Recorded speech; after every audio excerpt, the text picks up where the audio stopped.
Home बलि की वेदी बबुल की लकड़ी से बनी थी और सोने से मढ़ी गई थी। निर्गमन अध्याय 38 वचन 1 से 7। फिर उसने बबुल की लकड़ी की होम वेदी भी बनाई। उसकी लंबाई 5 हाथ और चौड़ाई 5 हाथ की थी। इस प्रकार से वह चौकोर बनी और ऊंचाई 3 हाथ की थी। उसने उसके चारों कोनों पर उसके 4 सिंग बनवाए। वे उसके साथ बिना जोड़ के बने और उसने उसको पीतल से मढ़ा। और उसने वेदी का सारा सामान अर्थात उसकी हांडियों, कावड़ियों, कटोरों, कांटों और करछों को बनाया। उसका सारा सामान उसके पीतल का बनवाया। और वेदी के लिए उसने चारों ओर की कंगनी के तले उसने पीतल की झाली की एक जंजरी बनाई। वह नीचे से वेदी की ऊंचाई के मध्य तक पहुंची। उसने पीतल की जंजरी के चारों कोनों के लिए 4 कड़े ढाले, जो कड़ों को डंडों को खाने का काम थे। फिर उसने डंडों को बबुल की लकड़ी का बनाया और पीतल से मढ़ा। तब उसने डंडों को वेदी के किनारे के कड़ों में वेदी के उठाने के लिए डाल दिया। वेदी को उसने तख्तों से खोखली बनाया। प्रत्येक पापी कोई होम बलि की वेदी के पास बलिदान का अर्पण लाना पड़ता था। इज़राइल के लोगों के बीच में से किसी भी पापी को अपने पापों के लिए तंबू के पास बलिदान का अर्पण लाना पड़ता था। तो उसके सिर पर अपने हाथ रखने के द्वारा अपने पापों को उसके ऊपर डालना पड़ता था। उसका लहू बहाना पड़ता था और फिर उस लहू को याजक को सौंपना पड़ता था। फिर सेवा करने वाला याजक बलिदान के इस लहू को होम बलि की वेदी के सींगों पर छिड़कता था, उसकी चर्बी और मांस को वेदी पर रखता था और फिर परमेश्वर के लिए सुगंध के रूप में उसे आग से जलाता था।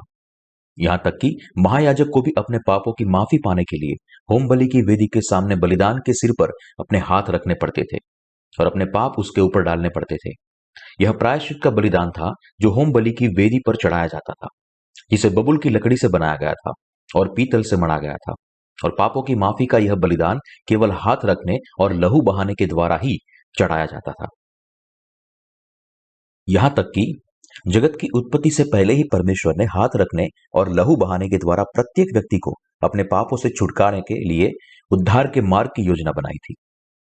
हमारे उद्धार की योजना करने के बाद परमेश्वर पिता को अपने इकलौते बेटे को इस पृथ्वी पर भेजना पड़ा। यूहन्ना बपतिस्मा देने वाले से बपतिस्मा लेना पड़ा और क्रूस पर उसका लहू बहाना पड़ा। इसलिए यीशु ने अपने बपतिस्मा के द्वारा प्रत्येक व्यक्ति के पापों का स्वीकार किया, जो पुराने नियम के हाथ रखने के बराबर था। और जगत के सारे पापों का दंड सहने के लिए यीशु ने उन सारे पापों को अपने कंधों पर उठाया और हमारी जगह वह खुद क्रूस पर चढ़ गया और अपना लहू बहाया। पीतल से मढ़ी होम बलि की वेदी हमें सिखाती है कि परमेश्वर निश्चित तौर पर मनुष्य के हृदय की पटरी पर लिखे सारे पापों का दंड देगा। इसलिए प्रत्येक पापी को बलिदान के अर्पण के सिर पर अपने हाथ रखने के द्वारा इन पापों को उसके ऊपर डालना पड़ा और उसका गला काट कर उसका लहू बहाना पड़ा। और याजक को उस पशु के लहू को होम बलि की वेदी के सींगों पर चढ़ाना पड़ा। इस तरह पीतल से मढ़ी होम बलि की वेदी हम सबको यह जानकारी देती है कि यीशु ने हमारे सारे पापों को उठाया और इस प्रकार हमारी जगह इन सारे पापों के दंड को उसने क्रूस पर सहा। होम बलि की वेदी का महत्व। जब कभी भी बलिदान का पशु परमेश्वर को अर्पण किया जाता था, तब उसके सिर को छोटे छोटे टुकड़ों में काटा जाता था और आग से जलाने के लिए उसे होम बलि की वेदी पर रखा जाता था और मनोहर खुशबू के तौर पर परमेश्वर को चढ़ाया जाता था। यीशु ने यूहन्ना बपतिस्मा देने वाले से बपतिस्मा लिया और हमारे पापों के लिए हमारी जगह क्रूस पर चढ़ गया। यह देखकर परमेश्वर पिता प्रसन्न हुए। पिता परमेश्वर प्रसन्न हुए कि निर्दोष यीशु ने खुद को सारे पापियों के लिए अनंत काल के अर्पण के रूप में बलिदान किया। होम बलि की वेदी पर अर्पण किया गया बलिदान दिखाता है कि परमेश्वर ने कैसे प्रत्येक पापी को अपने पापों से बचाया है। उसके साथ साथ वह यह भी दिखाता है कि कैसे परमेश्वर ने प्रत्येक पापों को निराकृत किया। अलग तरीके से देखें तो होम बलि की वेदी मनुष्य जाति के सारे पाप और दोषों से उसके उद्धार को प्रकट करती है। यह हमें दिखाती है कि प्रत्येक पापी को आग की झील में और नरक की गंधक में डाला जाना चाहिए। और यह हमें यह भी दिखाती है कि प्रत्येक पापी अपने पापों से छुटकारा पा सकता है। इस तरह जिस किसी के अंदर भी पाप है, उसे नरक की आग में डालना चाहिए और इसलिए प्रत्येक पापी को परमेश्वर की दया को प्राप्त करना चाहिए। होम बलि की वेदी पर रखे गए प्रत्येक बलिदान के पशु ने पापियों के अपराधों को स्वीकार किया था और उसके लिए उसका न्याय भी हुआ। दूसरे शब्दों में, बलिदान के पशु ने खुद पर हाथ रखवाने के द्वारा दूसरे लोगों के पापों का स्वीकार किया था और उसकी जगह खुद के लहू को बहाया था। उसने उन पापों के दंड को सहा था जो पापियों को सहने थे। तंबू के अंदर होम बलि का अर्पण हमें सिखाता है कि यीशु ने अपने बपतिस्मा के द्वारा जगत के सारे पापों का स्वीकार किया और हमारी जगह खुद के लहू को बहाया। तंबू के अंदर प्रत्येक पात्र हमें दिखाते हैं कि परमेश्वर ने हमारे लिए कैसे पाप की माफी को परिपूर्ण किया। इसलिए आपको अपने उद्धार की स्पष्ट रेखा खींचने के लिए आपके पास तंबू के पात्र में प्रकट हुए सत्य पर सच्चा विश्वास होना चाहिए। तो फिर आप अपने उद्धार की सीमा कैसे खींच सकते हैं? आपको नीले, बैंगनी और लाल कपड़े और बटी हुई सनी के कपड़े में छिपे उद्धार के सत्य पर विश्वास करने के द्वारा उद्धार की स्पष्ट रेखा खींचनी चाहिए।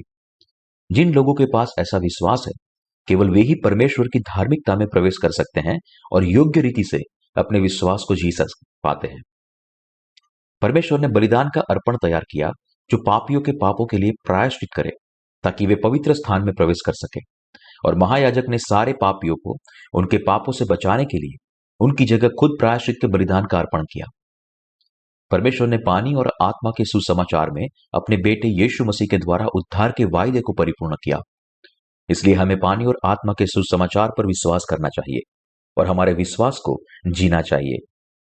क्या अब आप पानी की और आत्मा के सुसमाचार पर विश्वास करते हैं? आपको अपने सारे पापों से बचाने के लिए पूरे हृदय से पानी और आत्मा के सुसमाचार पर विश्वास करना चाहिए। पापों की सच्ची माफी केवल तभी प्राप्त की जा सकती है जब आपके पास नीले, बैंगनी और लाल कपड़ा जो गवाही देता है वह पानी और आत्मा के सुसमाचार पर का विश्वास हो। वास्तव में पुराने नियम के तंबू में दिखाया गया नीला, बैंगनी और लाल कपड़े में प्रकट हुआ उद्धार का विश्वास नए नियम में प्रकट हुए पानी और आत्मा के सुसमाचार में निहित है। क्या आप पानी और आत्मा के सुसमाचार का समर्थन करते हैं, या फिर आप अब उस सुसमाचार का समर्थन करते हैं जो केवल क्रूस के लहू को महत्व देता है? क्या आप उस सुसमाचार पर विश्वास करते हैं जो घोषणा करती है कि यीशु मसीह ने हमारे लिए बपतिस्मा लिया और अपना लहू बहाया? पुराने नियम के युग में तंबू की बलिदान की प्रथा परमेश्वर के उद्धार की वाचा थी, जो उसने हमें वायदा किया था कि वह हमें जगत के पापों से बचाएगा। परमेश्वर ने तंबू के द्वार के लिए इस्तेमाल हुए नीले, बैंगनी और लाल कपड़े और बटी हुई सनी के कपड़ों के द्वारा अपने उद्धार की योजना को प्रकट किया। जो कोई भी इस द्वार से तंबू में प्रवेश करना चाहता है, उन्हें इस सामग्री में प्रकट हुए सत्य पर विश्वास करना था। इस तरह परमेश्वर ने तंबू के बलिदान से बलिदान के सिर पर हाथ रखने और इस प्रकार विश्वास से अपने पाप उसके ऊपर पारित करने और उसके लहू को परमेश्वर को अर्पण करने के द्वारा इज़राइल के लोगों को अपने पापों से उद्धार पाने की अनुमति दी। पानी और आत्मा का सुसमाचार एक मापदंड है जिसके द्वारा पापों की माफी प्राप्त की जा सकती है, और इस तरह केवल वे लोग ही परमेश्वर की प्रजा थे जो ठीक रीति से इस सुसमाचार को समझते और विश्वास करते थे, जबकि बाकी लोगों को अभी भी परमेश्वर की प्रजा बनना था। ऐसा इसलिए क्योंकि तंबू के आंगन के द्वार के लिए इस्तेमाल हुए नीले, बैंगनी और लाल कपड़े और बटी हुई सनी के कपड़े में प्रकट हुआ सत्य नए नियम का पानी और आत्मा का सुसमाचार है। हमारे प्रभु ने यूहन्ना अध्याय 3 में निकुदिमुस से कहा, जब तक कोई मनुष्य जल और आत्मा से न जन्मे तब तक वह परमेश्वर के राज्य में प्रवेश नहीं कर सकता। हम सब के लिए यह बहुत ही महत्वपूर्ण है।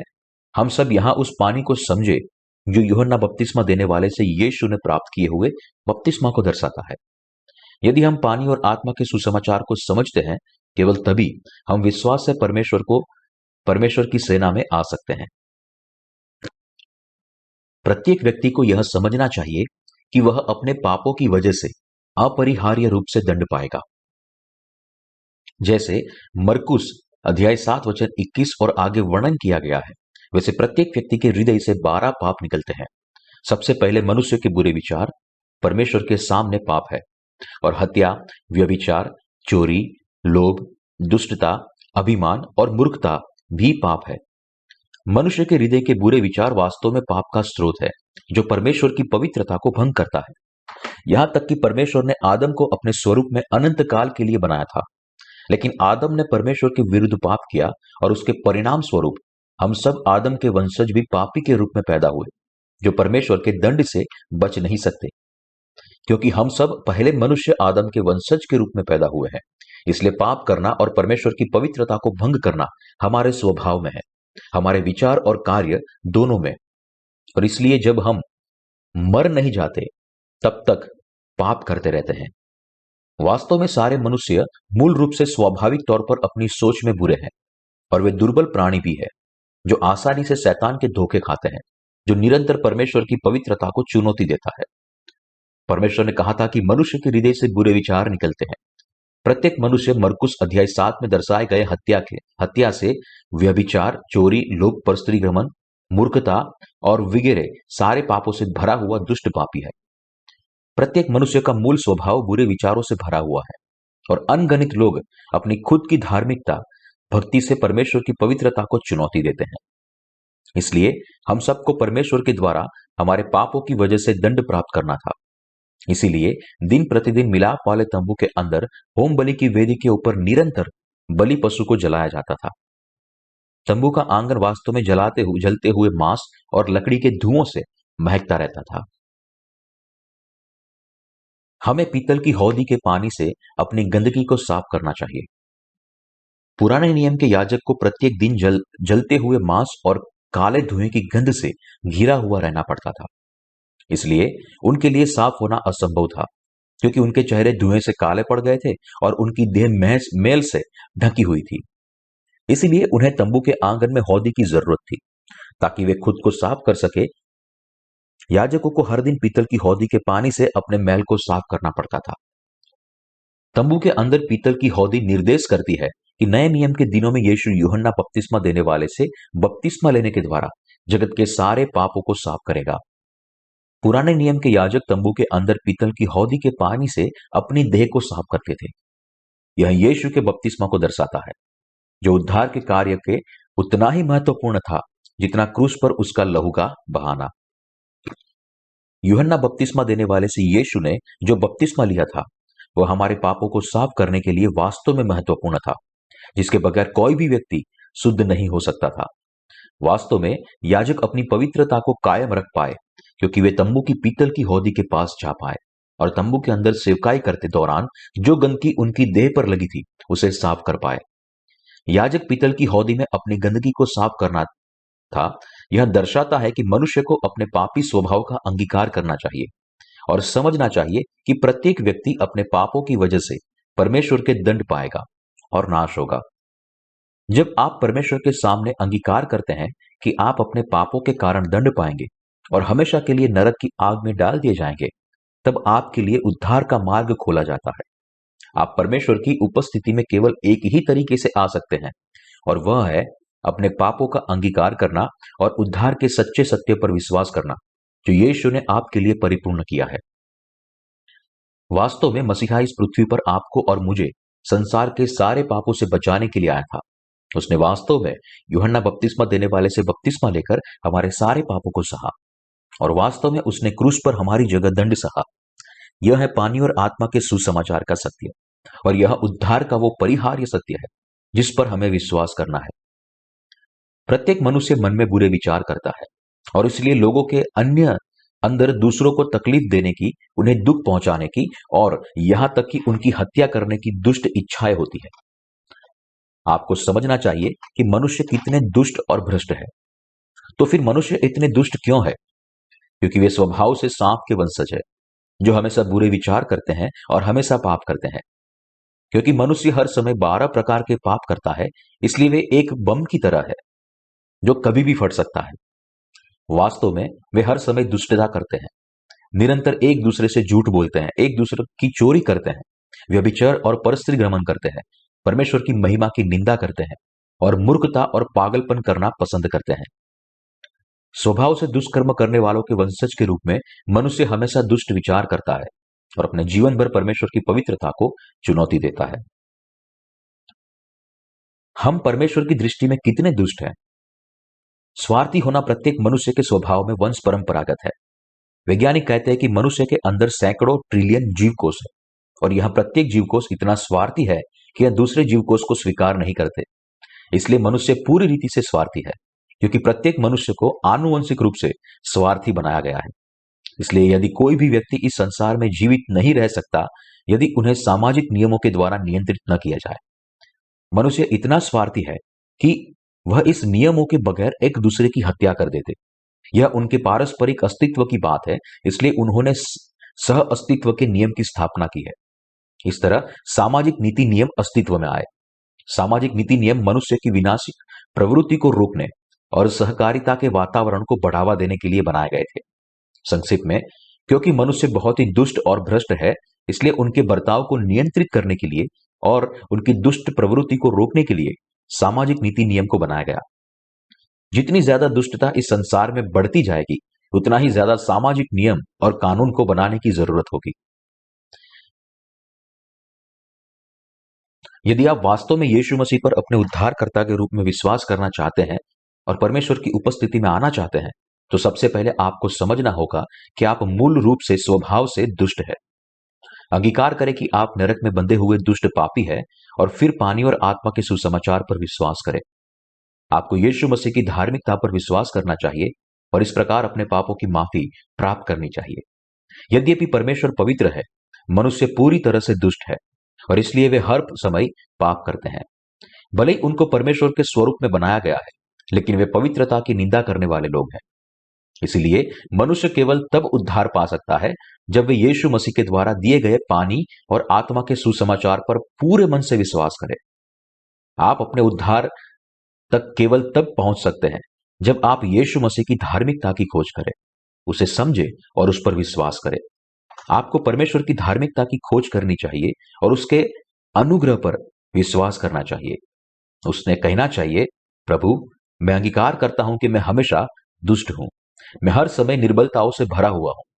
मैं निरंतर पाप करता हूं और इसलिए नरक में दंड पाने के हकदार हूं। इसलिए पानी और आत्मा के सुसमाचार के द्वारा दिया गया आपका उद्धार मेरे लिए अनिवार्य है। मैं विश्वास करता हूं कि आपने मुझे पानी और आत्मा के सुसमाचार के द्वारा बचाया है।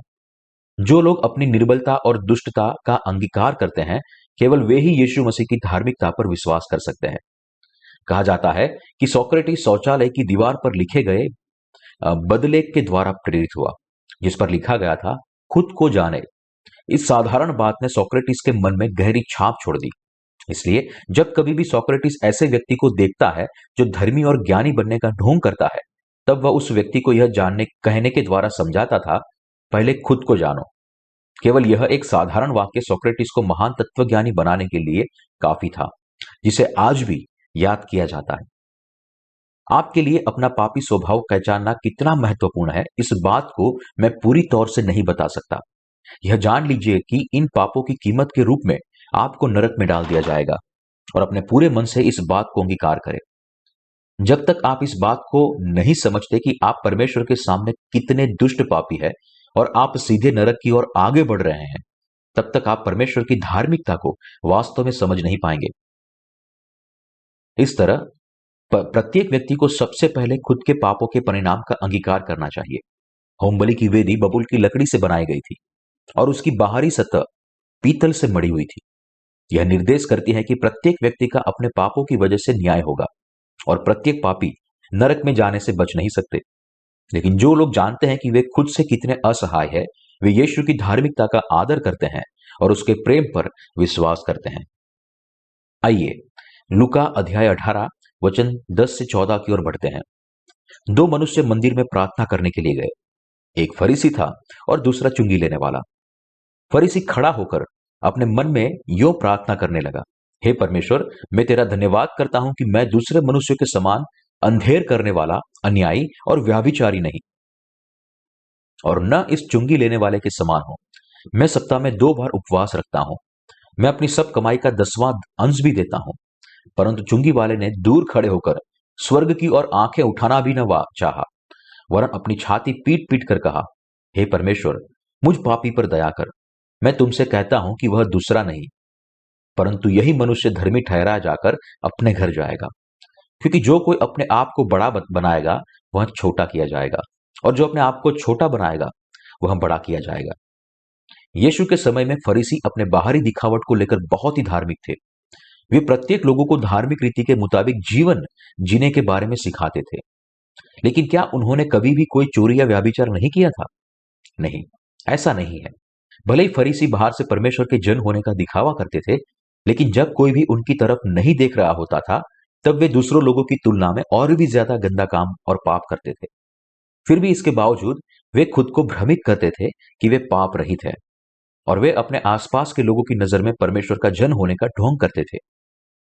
निश्चित रूप से ऐसे लोग सबसे दुष्ट पापी है, जो परमेश्वर की पवित्रता को चुनौती देते हैं। चुंगी लेने वाले व्यक्ति की प्रार्थना फरीसी की प्रार्थना से अलग थी। यह सारे लोगों के लिए स्पष्ट था कि चुंगी लेने वाला व्यक्ति पापी था। वास्तव में जब वे परमेश्वर के पास आया, तब वह अपना सिर उठाकर आसमान की ओर भी नहीं देख पाया, लेकिन उसके बजाय उसने अपनी छाती को पीटा और अंगीकार किया, परमेश्वर मेरे ऊपर दया करे, क्योंकि मैं पापी हूं। फिर परमेश्वर ने चुंगी लेने वाले मनुष्य की दया की विनती सुनी, और उसने पानी और आत्मा के सुसमाचार पर विश्वास किया, इसलिए परमेश्वर ने उसे उसके सारे पापों से बचाया। उसके विपरीत फरीसी परमेश्वर की दृष्टि में बुरे काम करने वाले के रूप में प्रकट हुआ। यह फरीसी नहीं, लेकिन चुंगी लेने वाला व्यक्ति था, जो परमेश्वर के द्वारा उसकी धार्मिकता के लिए स्वीकार किया गया। हमारे कार्यों को प्रकट करने के द्वारा नहीं, लेकिन केवल हमारे हृदय से परमेश्वर की धार्मिकता पर विश्वास करने के द्वारा ही हमने पाप की माफी पाई है। क्योंकि हमारे कार्य परमेश्वर की पवित्रता के बगैर के होते हैं, इसलिए हम हर समय पाप करते हैं, और इसलिए हम सब हमारे पापों के लिए आग से दंड पाने के हकदार हैं। ठीक वैसे जैसे बलिदान के पशु को इज़राइल के लोगों के पापों के लिए होम बलि की वेदी पर जलाया जाता था। इसलिए हमें परमेश्वर के सामने अंगीकार करना चाहिए कि हम कितने पापी हैं, और केवल यीशु मसीह पर विश्वास करने के द्वारा हम हमारे पाप और दंड से बचे हैं। जब हम पीतल से मढ़े होम बलि की वेदी से उठती आग और धुएं को देखते हैं, तब हम परमेश्वर की दृष्टि में देख सकते हैं कि हम खुद अपने पापों के लिए नरक की आग में बंधे हुए पापी हैं। आप में से प्रत्येक व्यक्ति को यह वास्तविकता को समझना चाहिए। केवल तभी आप यीशु मसीह के बपतिस्मा और उसके लहू बहाने पर विश्वास करने के द्वारा अपने पाप और पाप के दंड से छुटकारा पा सकते हैं। यीशु मसीह आपको आपके पापों से उद्धार देता है, लेकिन आप तब तक इस उद्धार को सच्चाई और उत्साहपूर्वक नहीं ढूंढ सकते, जब तक आप परमेश्वर के सामने यह अंगीकार नहीं करते कि आप संपूर्ण दुष्ट हैं और अपने पापों के लिए दंड पाने योग्य है। और जब आप अपने पूरे हृदय से इस उद्धार पर विश्वास करते हैं, केवल तभी आप अपने उद्धार को पा सकते हैं, अपने सारे पाप और उसके दंड से स्वतंत्र हो सकते हैं, और परमेश्वर के प्रेम को स्वीकार कर सकते हैं। लेकिन जिस तरह दर्शाया गया है, वैसे आप उद्धार के सत्य पर विश्वास करें। उससे पहले आपको यह समझना चाहिए कि आपकी सच्ची प्रामाणिकता परमेश्वर के सामने आपके पापी स्वभाव का अंगीकार करता है। केवल वही व्यक्ति वास्तव में परमेश्वर की पवित्रता और उसके न्याय को पहचान सकता है। दूसरे शब्दों में, आप यीशु के बपतिस्मा और लहू पर विश्वास करने के द्वारा पापों की माफी केवल तभी प्राप्त कर सकते हैं, जब आप पहले यह अंगीकार करते हैं कि परमेश्वर पूर्ण रूप से न्यायी, प्रामाणिक और सच्चा है, और आप परमेश्वर की दृष्टि में पूर्ण रूप से अन्यायी, गंदे और दुष्ट हैं। उसके बदले यदि आप फरीसी की तरह पाखंडी है, जो खुद को परमेश्वर के सामने धर्मी मानते थे, तो फिर आपको यहां तक समझने की जरूरत है कि आप बड़ी मुसीबत में हैं। परमेश्वर की दया प्राप्त करने के बजाय आप परमेश्वर के द्वारा तिरस्कृत होंगे। इसके विपरीत यदि आप चुंगी लेने वाले व्यक्ति के जैसे हैं, तो फिर आप अंगीकार कर सकते हैं कि आप वह पापी है जो अपने पापों की वजह से नरक के दंड से बंधा हुआ है, और इस नम्र स्वीकार के बदले में आप परमेश्वर की दया को प्राप्त कर सकते हैं। वास्तव में जो लोग चुंगी लेने वाले की तरह नम्र हैं, वे सारे लोगों के पाप परमेश्वर ने पानी और आत्मा के सुसमाचार के द्वारा मिटा दिए हैं, और अपने इकलौते बेटे यीशु मसीह को भेजने के द्वारा उन्हें बचाया है। यद्यपि इस जगत में अनगिनत लोग हैं जिन्हें मुख्य दो भागों में विभाजित किया जा सकता है, वे जिन्होंने पाप की माफी प्राप्त की है, और वे जिन्होंने अभी तक प्राप्त नहीं की है। पहले प्रकार के लोग वे हैं जो संपूर्ण रीति से अपनी दुष्टता और नरक में जाने की नियति का अंगीकार करते हैं, और परिणाम स्वरूप वे परमेश्वर की दया प्राप्त करने की इच्छा रखते हैं। ऐसे लोगों ने यीशु मसीह के उद्धार पर विश्वास करने के द्वारा पाप की माफी को प्राप्त किया है। वे परमेश्वर की सत्यता से स्वीकार करते हैं, और उसकी पवित्रता, न्याय और विश्वास योग्यता पर विश्वास करते हैं। इसके विपरीत दूसरे प्रकार के लोग न केवल अपने पाप की माफी को प्राप्त करने से इनकार करते हैं, लेकिन वे परमेश्वर के खिलाफ भी खड़े होते हैं। लेकिन वे न तो विश्वास करते हैं कि यीशु मसीह उनके उद्धार करता है, और ना ही ये अंगीकार करते हैं कि वे खुद पापी हैं। आपको विश्वास करना चाहिए कि परमेश्वर ने नीले, बैंगनी और लाल कपड़े के सत्य के द्वारा आपको सारे पापों से साफ किया है। केवल वे लोग अपने उद्धार तक पहुंच सकते हैं जिनके पास ऐसा दृढ़ विश्वास है। पीतल से मढ़ी होम बलि की वेदी हमें दिखाती है कि भले ही हम हमारे पापों के लिए परमेश्वर के द्वारा नरक में जाने के लिए दंडित है, फिर भी हमने अपने प्रभु के बपतिस्मा और उसके क्रूस पर चढ़ाए जाने पर विश्वास करने के द्वारा हमारे पापों को मिटा दिया है। लेकिन आप यीशु पर अपने उद्धारकर्ता के रूप में विश्वास करने का दावा करें और अपने अपने विश्वास का अंगीकार करें, उससे पहले आपको यह अंगीकार करना चाहिए कि आप अपने द्वारा किए गए अनगिनत पापों की वजह से परमेश्वर के द्वारा दंड के योग्य है, ठीक वैसे जैसे बलि पशु पीतल से मढ़ी होम बलि की वेदी पर चढ़ाया जाता था। यदि आप पहले अपने पापी स्वभाव का अंगीकार करते हैं, केवल तभी आप यीशु मसीह के बपतिस्मा और क्रूस पर उसके लहू को उनके उद्धार के रूप में समझ सकते हैं और विश्वास कर सकते हैं, और केवल तभी आप परमेश्वर की प्रजा बन सकते हैं। केवल यीशु के लहू पर विश्वास काफी नहीं है। आप में से कुछ लोग सोचते होंगे, क्यों रेवरेंड जोंग बार बार यह कह रहे हैं कि मुझे अपनी पापी स्वभाव का इंकार करना चाहिए, जबकि मैं सच में यीशु पर विश्वास करता हूं। यह सही है कि मेरे अंदर थोड़े दोष हैं, लेकिन मैं इतना पापी नहीं हूं कि मुझे मेरे पापों के बदले परमेश्वर से दंड प्राप्त करना पड़े। मुझे नहीं लगता कि मेरे प्रत्येक विचार, प्रत्येक उद्देश्य और प्रत्येक कार्य इतने पापी है कि मुझे दंड मिले। यदि आप अभी ऐसा सोच रहे हैं, तो फिर आपको समझना चाहिए कि फरीसी की तरह बहुत बड़ी गलती कर रहे हैं। आप खुद को इस तरह का उदार आंकलन देने के द्वारा बहुत बड़ी गलती कर रहे हैं। बाइबल स्पष्ट रूप से दर्शाती है कि पाप की मजदूरी मृत्यु है। परमेश्वर की दृष्टि में प्रत्येक पाप एक समान है, भले ही एक बड़ा हो या छोटा हो। परमेश्वर की दृष्टि में यदि किसी व्यक्ति के अंदर पाप है, भले ही फिर वह छोटे से छोटा क्यों ना हो, वह इस पाप की वजह से दंड पाएगा और नरक में डाला जाएगा। आपका पाप कितना बड़ा या छोटा है, उससे कोई फर्क नहीं पड़ता। आप पवित्र परमेश्वर की दृष्टि में दूसरे पापियों की तरह ही है। ऐसा क्यों है? क्योंकि परमेश्वर खुद पवित्र है, और इसलिए आप अपने पाप के बारे में क्या सोचते हैं उसकी परवाह किए बिना वह किसी भी पाप को बर्दाश्त नहीं कर सकता, क्योंकि परमेश्वर बिना किसी भेद के प्रत्येक पाप का न्याय करता है। जब हम प्रामाणिकता से परमेश्वर के सामने हमारे जीवनों को प्रकट करते हैं, तब कोई भी व्यक्ति यह दावा नहीं कर सकता कि उसने केवल थोड़े ही पाप किए हैं। यदि आप कहते हैं कि आपने केवल थोड़े पाप किए हैं, तो हो सकता है कि आप संसार के मापदंड के मुताबिक खुद को धार्मिक व्यक्ति बता रहे हैं, लेकिन यह आप केवल इसलिए कह रहे हैं क्योंकि परमेश्वर के न्याय और दंड के विषय में आपका पूर्वग्रह बिल्कुल गलत है। जैसे कि आपको बिल्कुल अंदाजा नहीं है कि परमेश्वर कितने सख्त है। दूसरे शब्दों में, आप परमेश्वर के मापदंड की बजाय खुद के मापदंड से खुद का आंकलन कर रहे हैं, और इसलिए आप गंभीर गलती कर रहे हैं। इसलिए आपको फिर से एक बार परमेश्वर की व्यवस्था के सामने खुद को जांचना चाहिए और खुद से पूछना चाहिए, मैं परमेश्वर की दृष्टि में कैसा हूं?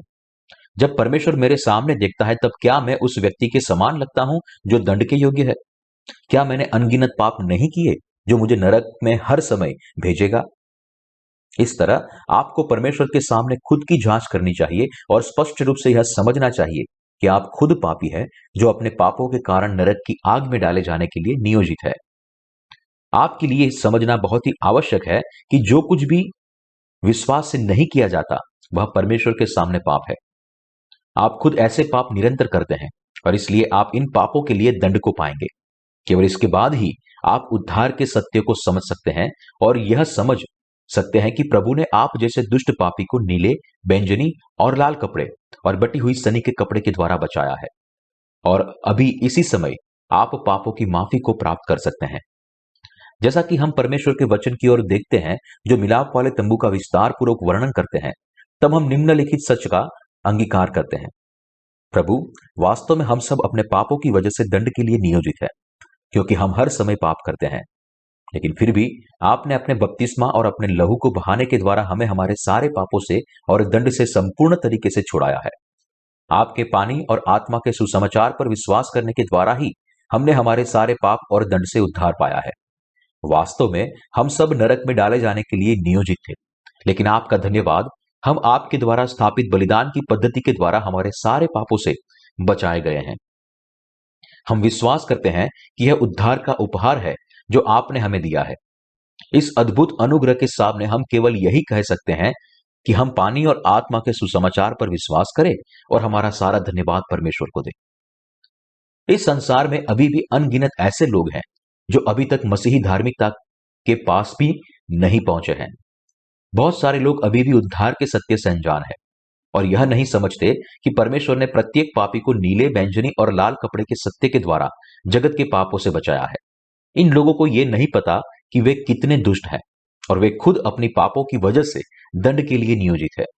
यद्यपि उन्होंने हर समय अनगिनत पाप किए हैं और वे अपने पापों की वजह से दंड को पाएंगे, फिर भी वे यह नहीं समझ पाते कि वे खुद पापी हैं और वे खुद को धोखा देते हैं।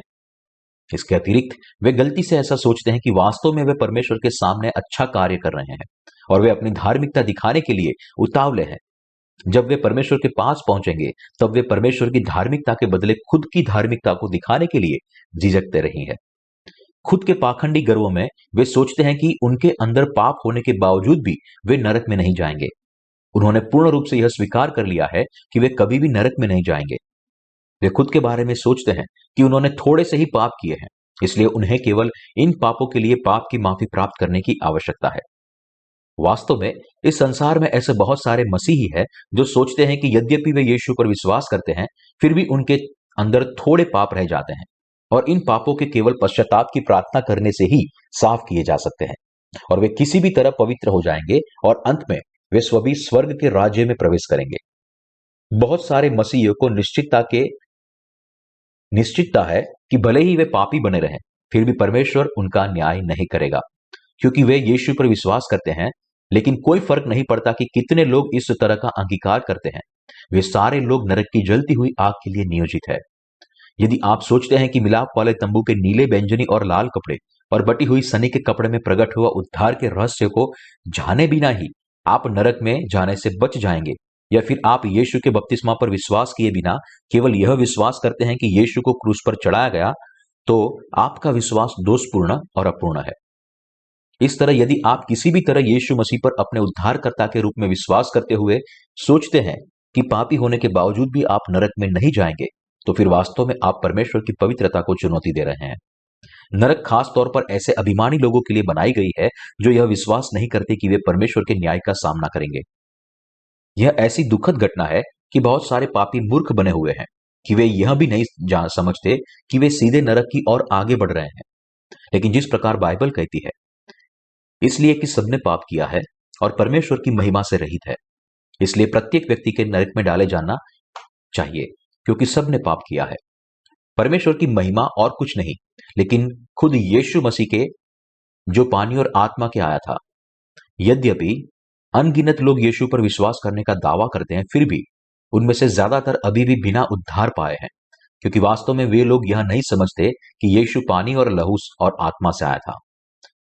यदि आप न तो यीशु मसीह को जानते हैं और ना ही विश्वास करते हैं जो नीले, बैंगनी और लाल कपड़े के द्वारा आया, तो फिर आप अभी भी आपके पापों से साफ नहीं हुए और इसलिए आप परमेश्वर के वैभवशाली घर में प्रवेश नहीं कर सकते। और यदि आप परमेश्वर के घर में प्रवेश नहीं कर सकते, तो फिर इसका मतलब यह है कि आप परमेश्वर के राज्य में हिस्सा लेने से बहुत दूर है और अंत में आपको नरक में डाल दिया जाएगा।